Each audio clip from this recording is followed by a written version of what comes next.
Hey guys, what's up? Ashley here, and it's day number 10 of Vita, and welcome to another edition of Confessions of a Giggler. So, oh, so I just tried. Guys, I know, my hair's a disaster. Try not to look at it. Even though I just pointed it out, now you're gonna look at it, but whatever. Okay, so, here, look. Okay. Anyway, so I just tried to use my old phone to take this video so that I could use the new phone to have the questions and see them easier, but the my storage amount is so low on there that the camera was not cooperating. So I had to stop the video and regroup. So I had to then screenshot all the questions and send them to my tablet, so now we can answer them that way. But yeah, it was a little bit of a delay, but we're back on track. Don't worry. So for today, we're doing Ask Ash. So I put on my Instagram story yesterday the anonymous question link. I thought maybe people would ask more questions if it was anonymous. I mean, I think I did get a little bit more than I did last year, but that's probably about equal. So yeah. So let's get to it. These are actually like pretty hard questions. Not as simple, cut and dry as I would have. Well, not that I would have liked, because thought-provoking questions are great, but it's just I mean, it's already 2 minutes in, and you know how I am. Okay, so okay, so I'm trying to like tie that piece in there somehow. Someone should have asked, why are you so special? No one did, though, don't worry. Okay, so the first question is, what is the best compliment you've ever received? I don't know. Like, I don't know something specific. I mean, a lot of times people compliment me on my smile or my hair color. But I think that the ones that used to mean the most to me hasn't happened in a while. But back when I was dancing, when like people would come up to me after the recital or at a competition and tell me how happy watching me dance made them, like complete strangers. I think that was the, like, those types of compliments were the best to me, because like just something that I love to do, and if I could be on stage and just projecting my happiness out into the crowd and they could feel it, then that was really special. Those types of compliments were for sure the best. Yeah. But like I've said, I haven't performed in quite a while, so I haven't received any of those compliments recently. But yeah. So next question, if I can get to the next question. Oh my god. So next it says, let me put it up here. We all know you love to laugh. Well, yeah. When was the moment in your life that you laughed the hardest? This is very hard to pinpoint one thing that I've laughed the hardest at, because like there really are so many. And I mean, honestly, I do laugh ridiculously hard at like TV shows and movies. Like there have been times that I've been watching shows like Psych, for instance, and I would just be laughing so hard that I'd have to rewind so I could know what the next part was. Like the 11-point turn, I mean, come on, very funny. So like those types of things I laugh very hard at, like harder than normal people would. And then once I get going, I can't stop. But like, so as far as real life experiences go, so there's a few. I'll tell you a few. So one of them was we were playing Quelf, and I had to write a haiku about armpits. That was like my task for the game. And I could barely say it without laughing. It was very funny. I don't remember it now, but it was funny. And I think it was something like someone's armpits were very smelly and nobody likes that. But at the time it was very funny. Another moment was when we were in Geneva, Switzerland, and we stayed at a hotel that had like all the beds were like these little twin beds, but they weren't like actual beds. They were just like a couple of like wood posts underneath. It was set up very poorly. But my friend went to sit down on one of the beds, did not know about the shoddy craftsmanship, and the whole thing fell apart. I could not stop laughing. That will be one of my funniest moments for my lifetime. We were crying, laughing so hard. We couldn't stop. And like, it's not her fault. It's not like she was jumping on the bed or something, or was like too big or anything like that. It was just like when we tried to put the bed back together, we saw how disastrous, how poorly it was put together in the first place. So that was an experience. And then another one was when we were going to Guatemala. It was February, so it was icy. There was black ice. It was very dark out in the morning before our flight. Very dark. There was black ice on the driveway.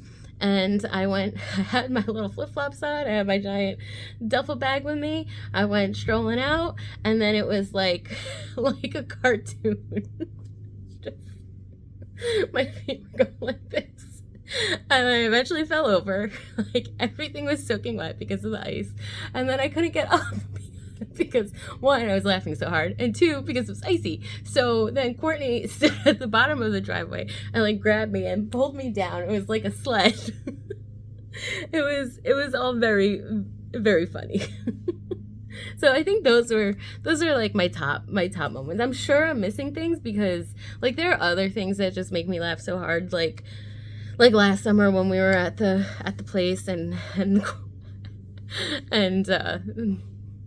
at the one hotel with the people following the baseball team. Just the commentary. Very funny. So yeah. Let's go to the next one. Oh my God. Okay, so what's the best advice someone gave you? So the best advice, I think, is, I mean, my whole life, my grandma used to always tell me to make my own sunshine. And I mean, I feel like that is my life motto. So while it's not like specific advice to any specific situation, I still think that it's pretty good. Like, just if you could take it in a literal way. Like, if it's a gloomy day and it's raining, just, create your own sunshine. Just be happy in the situations, be grateful for what you have, and that sort of thing. I'll tell you the worst advice. The worst advice is, I know no one asked me this, but the worst advice is when you're single and you're complaining that you're single and people say, oh, don't worry, it'll happen when you least expect it. Or, oh, if it happened for me, it could happen for you. Like, do not ever say that to me. Do not ever. No, don't. Thank you. I appreciate your commentary, but no. So keep that in mind. Okay. I feel like that was harsh, but single people know what I'm talking about. Okay, next question. How do you plan all of your adventures? It really depends. Depends on a lot of things. So, if I'm going to Disney World, I text up Christy. I say, hey girl, can you check dates for such and such? For these dates, can you look to see what hotels are available? And she sends me back the prices, and I say, okay, great, book me here. And that's all the planning I do. Or like, I just think about, sometimes I'll see something in a video, I'm like, oh, I really want to try that snack or whatever. So those are like how I kind of plan my Disney World things, is just like see what other people do and then know in my mind all the things, like know how to get places and know all the things that I want to do, and then kind of just figure it out as I go along. All of the concert adventures, it's a mixture. I mean, it depends on who's going with us. I'm really not the planner of the group. I'm just here's my money and I'll go wherever you tell me. So yeah, that's kind of it. So I'm really bad at planning. I'm a procrastinator. So yeah. So I'm not the planner. Next question is, where do you see yourself in 5 years? I don't know. I mean, how old am I? I'll be 42. Oh, sheesh. I mean, like, it's hard because, like, I have like different things. Like, where do I realistically see myself? I see myself right here. Same. Because, yeah, that's realistically where I see myself in 5 years. Where, like, I hope is that I don't live in Delaware anymore. And I have some sort of, boyfriend or fiance or husband. I mean, 5 years is kind of a long time. So anything can happen. Maybe a kid. That would be fantastic. But, the window is closing. So we gotta get on that. So yeah, so like those things are what I hope. What I think realistically will happen is a lot of the same. More O-Town concerts under my belt, more Big Time Rush, more Backstreet Boys, more all the boy bands, more Disney World. I'm hoping to have completed my 50-state adventure by then. I don't know. Not much different than what currently is going on. Who is your favorite travel partner? Let's say Jar. Jar is my favorite travel partner. I mean, one, because I wouldn't be like this travel-y type of person if it wasn't for her in the beginning, because she was a travel person and she worked for the airlines, so we became travel people.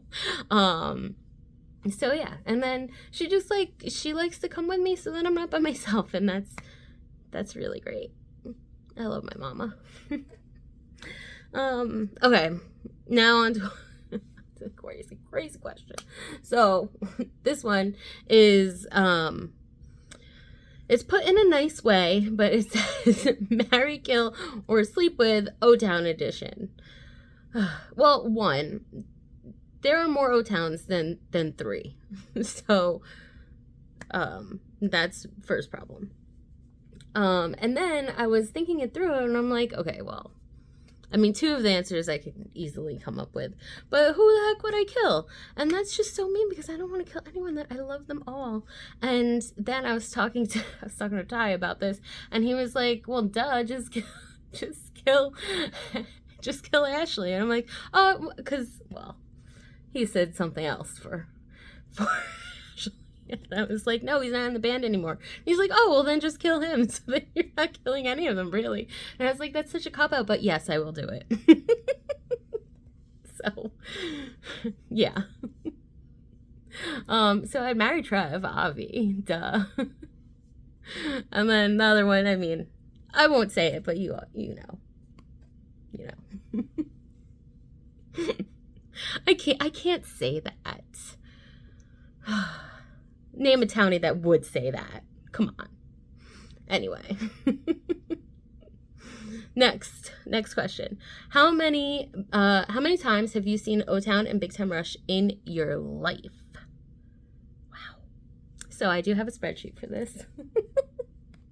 And I did take a screenshot of it. So the O-Towns, I have seen them 67 times. I have a few more planned for this year. I think 3 more maybe. Okay. So 67 O-Towns. And I have seen Big Time Rush. We'll say Big Time Rush proper, I've seen them 35 Big Time Rush concerts. But if you add in all the other extra things, so I saw Heffron Drive 51 times, which is Kendall's other band. I saw then like all the other extra stuff, like I saw Logan once alone, which is sad. I mean, I saw Maslow a few times, Carlos a few times. So like if you add all the things together, I am at 100. I'm giving you 100. Sorry, that's a Howie D song. So yeah, so my total of Big Time Rush things is 100. But Big Time Rush proper concerts would be 35. And then O-Town concerts plus special VIPs is 67. A lot. I have a problem, but that's okay. All right, and finally, the anonymous question that is not very anonymous, because I know exactly who sent this to me, is, who's your favorite former coworker? I mean, any number of people, really. There's a lot of them. Like, I really do miss the whole gang. Like, the whole, I guess, like, the gang from, like, when we were playing kickball, like, the kickball days, that whole gang. I miss everyone from that. And then I miss, like, the people from Brooklyn also. So, yeah, it's a little sad in the office these days. It's, like, very few people left, and it's not the same. The like, camaraderie isn't there. The, like, jokes aren't there. No one's making fun of anyone, which some people would say is good, but, like, you know, we miss it. Because the two people that got made fun of, we're still there. And there's no one to pick on us. Which, like I said, sounds like that would be a good thing, but it's just not as exciting. It's not as fun. Like, I'm perfectly fine being the target. It's okay. You know? I know that I'm ridiculous. I can laugh at myself. Thank you. So yeah. So those are all the questions I have. I've talked for far too long, and I apologize. I probably should have done this in two videos, but whatevs. If you made it this far, thank you. I appreciate you. I love you, and I'll talk to you tomorrow. Love you. Bye.